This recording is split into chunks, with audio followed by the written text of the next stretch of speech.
লাখপতি বাইদেউ কোন সমষ্টিত কেতিয়া পাব অহা 9 তাৰিখে তাৰ আমি শিডিউলখন পাব্লিছ কৰিম আগষ্ট মাহত কোনে পাব সেপ্টেম্বৰত কোনে পাব প্ৰত্যেক মাহত 30টা সমষ্টিক আমি দি যাম কোন সমষ্টিৰ তালিকা কেতিয়া 9 তাৰিখে আমি ঘোষণা কৰিম আৰু মুখ্যমন্ত্ৰী আত্মনিৰ্ভৰ অসম অভিযানৰ পুঁজিও আমি জোনেল ভিত্তিত 4খন মিটিং পাতি আমি প্ৰদান কৰিম এই কোন সমষ্টিত কোনে পাব আমাৰ মন্ত্ৰীসভাৰ সদস্যসকলক মই দায়িত্ব দিছো ৰুটিনখন বনাবৰ কাৰণে তেওঁলোকে ৰুটিনখন বনাই দিব কিন্তু এই গোটেই আঁচনিখন ৰূপায়ণ কৰাৰ বাবে আজি কেবিনেটে 1450 কোটি টকা অনুমোদন কৰিছে মহিলা আত্মসহায়ক গোটসমূহক আমি সদস্যসকলক 10,000 টকাকৈ দিয়াৰ এটা প্ৰতিশ্ৰুতি দিছিলো লাখপতি বাইদেউ আৰু মুখ্যমন্ত্ৰীৰ আত্মনিৰ্ভৰ অসম অভিযান যাৰ জৰিয়তে এতিয়া ইন্টাৰভিউ চলি আছে আমি ডেকা লৰাসকলক 2 লাখ টকাকৈ দুটা ইনষ্টলমেন্টত ধন আগবঢ়াম যাম কোন সমষ্টিৰ তালিকা কেতিয়া 9 তাৰিখে আমি ঘোষণা কৰিম আৰু মুখ্যমন্ত্ৰী আত্মনিৰ্ভৰ অসম অভিযানৰ পুঁজিও আমি জোনেল ভিত্তিত 4খন মিটিং পাতি আমি প্ৰদান কৰিম এই কোন সমষ্টিত কোনে পাব আমাৰ মন্ত্ৰীসভাৰ সদস্যসকলক মই দায়িত্ব দিছো ৰুটিনখন বনাবৰ কাৰণে তেওঁলোকে ৰুটিনখন বনাই দিব কিন্তু এই গোটেই আঁচনিখন ৰূপায়ণ কৰাৰ বাবে আজি কেবিনেটে 1450 কোটি টকা অনুমোদন কৰিছে যাতে মুখ্যমন্ত্ৰী মহিলা উদ্যমিতা আঁচনি আৰু মুখ্যমন্ত্ৰীৰ আত্মনিৰ্ভৰ অসম অভিযান আমি ৰূপায়ণ কৰিব পাৰো 3000 কোটি টকা যোৱা বছৰে অনুমোদন দিয়া হৈছিল গতিকে সৰ্বমুঠ 4500 কোটি টকাৰে এই দুইখন আঁচনি ৰূপায়ণ হ'ব আপোনালোকে প্ৰশ্ন মোক সুধিব নিশ্চয় পাৰিব প্ৰশ্ন সোধাৰ আগতে আমি আপোনালোকক কনকলতা বিশ্ববিদ্যালয়ৰ যেটো আৰ্হি আজি কেবিনেটে অনুমোদন জনাইছে মই এবাৰ তাক দেখুৱাবলৈ আমাৰ আয়ুক্ত সচিব চন্দন শৰ্মাক অনুৰোধ কৰিছো আত্মনিৰ্ভৰ অসম অভিযান মহিলা উদ্যমিতা 1450 এই বছৰ আমি অনুমোদন কৰিলো যোৱা বছৰ 3000 অনুমোদন কৰা আছিল গতিকে যিমান টকাৰ প্ৰয়োজন আছিল গোটেইখিনি টকা আমাৰ অনুমোদন হৈ গল দুইটা আঁচনি মিলি 3400 কোটি টকা লাগিব 4400 কোটি টকা লাগিব যোৱা বছৰ 3000 কোটি টকা অনুমোদিত হৈছিল এইবাৰ আজি 1450 কোটি টকা অনুমোদন হ'ল এতিয়া আমি লিষ্টখন দি দিম আৰু লিষ্টখন অনুসৰি বাইদেউসকল আহিব সেই দিনটো পইচাটো পাই গৈ থাকিব অৰুণোদয় পাইছে ঘৰখন ভাল হৈছে আৰু এতিয়া মহিলাসকলে 10,000 টো জুন মাহত পাই যাব আৰু 10,000ৰ পিছত 25 পাব 25ৰ পিছত 50 পাব 10 পোৱাৰ পিছত 10,000 টকাটো আমি ভাল কৰি খৰচ কৰিলে চৰকাৰে আমাক 25,000 টকা দিব কিন্তু 10,000 পাবৰ কাৰণে ঘৰত তিনটাতকৈ বেছি বাচ্চা থাকিব নালাগে যদি আকৌ 25,000 পোৱাৰ সময়ত 4টা বাচ্চা হৈ যায় তেতিয়া নাপাব লাগে ঘৰতে বিদ্ৰোহী হৈ আছে পইচা নিদিলেতো চাকৰি নাপায় আৰু 10 জনে পঢ়ি শুনি বোলে চাকৰিটো নিদিয়া আলফাত যাম এনেকুৱা আমাৰ অসমৰ পৰিৱেশ আছে যোৱা 4 বছৰত মই 1.5 লাখ ল'ৰা ছোৱালীক চাকৰি দিলো কোনো বাপৰ বেটাই তামোল এখনো খাব পৰা নাই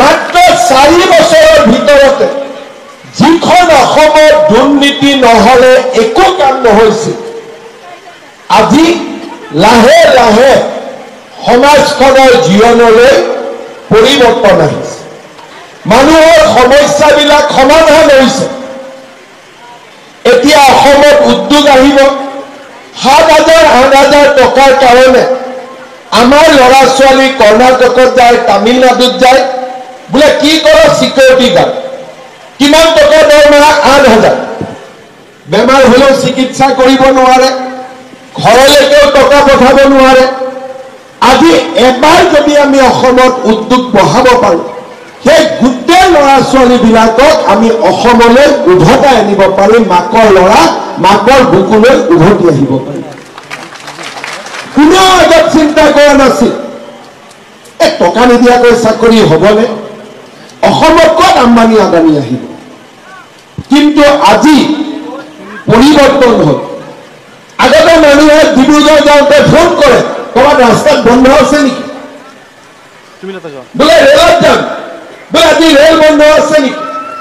আজিকালি আপোনালোকে নিজে কোনবা এইবোৰ কথা পাতেও নেকি? মই যদি এইখিনি কথা নকলেহেঁতেন আপোনালোকৰ মনতে নপৰিলে। কিয় আমাৰ জীৱনলৈ ভাবিব নোৱাৰা পৰিৱৰ্তন আহিছে, অসমৰ উন্নতি হৈছে। এতিয়া ল'ৰা ছোৱালীয়ে মোক গ'লে সোধে পুলিচৰ চাকৰি কেতিয়া ওলাব, তামান্নু কেতিয়া ওলাব, ফৰেষ্ট কেতিয়া ওলাব। তাৰমানে আজি আমাৰ যুৱ প্ৰজন্মৰ মাজত আলফা যোৱাৰ কাৰণে চিন্তা কৰা নাই, পুলিচ বেটেলিয়নত যাবৰ কাৰণে চিন্তা কৰি আছে। মানুহৰ জীৱনলৈ এই ভাবিব নোৱাৰা পৰিৱৰ্তন 4 বছৰৰ ভিতৰত সম্ভৱ হ'ল। আজি আমাৰ ল'ৰা ছোৱালীয়ে ব্যৱসায় কৰিছে, আগবাঢ়ি যাবৰ কাৰণে চেষ্টা কৰিছে। অসমত উদ্যোগীকৰণৰ প্ৰক্ৰিয়া আৰম্ভ হৈছে, চৰকাৰী চাকৰিত নিযুক্তি আৰম্ভ হৈছে। অফিচ কাছাৰীটো আগতকৈ বেয়া কাম কাজবোৰ কমিছে যদিও পুৰা শেষ হৈ যোৱা নাই। 300 চৰকাৰী কৰ্মচাৰী মানুহৰ পৰা টকা লোৱাৰ কাৰণে জেলত ভৰোৱা হৈছে। আজি মানুহৰ মনত ভয় হৈছে। আগতে নগদ টকাৰ ঘোষ লৈছিল, এতিয়া জিপে দি ঘোষ লয়।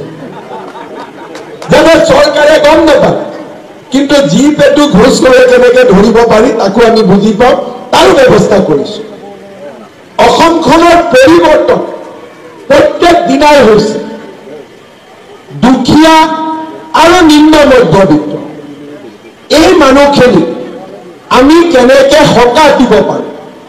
1250 টকা অৰুণোদয় হ'ল, বিনামূলীয়া চাউল হ'ল, বিনামূলীয়া চিকিৎসা হ'ল, বিনামূলীয়া কলেজত এডমিশ্যন হ'ল। এতিয়া 1 অক্টোবৰৰ পৰা আমি ৰেচনৰ দোকানত দালি, নিমখ আৰু চেনিও কম দামত দিয়া আৰম্ভ কৰিম, যাতে আমাৰ ৰাইজৰ কষ্ট কমি যায়। বজাৰতকৈ চেনি 30 টকা কম দামত পাম। বজাৰত যদি দালি 90 টকা, ৰেচনৰ কাৰ্ডত আমি 60 টকাত পাম। চাউল হ'ল, দালি হ'ল, নিমখ হ'ল, চেনি হ'ল, আৰু কি বাকী থাকিলে? মিঠাতেল। আৰু এটা বস্তু বাকী থাকিলে, সেইটো হ'ল গেছৰ চিলিণ্ডাৰ। এটা গেছৰ চিলিণ্ডাৰত 950 টকা দিব লাগে, লগত এজেণ্টে আৰু 50 টকা ল'লে 1000-1500 টকা দিব লাগে। 1 অক্টোবৰৰ পৰা মই আপোনালোকক গেছ 650 টকাত দিম, এইটো কথা মই আপোনালোকক জনাই দিম। আৰু উজ্জ্বলা গেছৰ কাৰ্ড আছে, যাৰ উজ্জ্বলা গেছৰ কাৰ্ড আছে তেওঁলোকৰ গেছ মই 250 টকা। আজি নিম্ন মধ্যবিত্ত আৰু দুখীয়া পৰিয়াল কেনেকে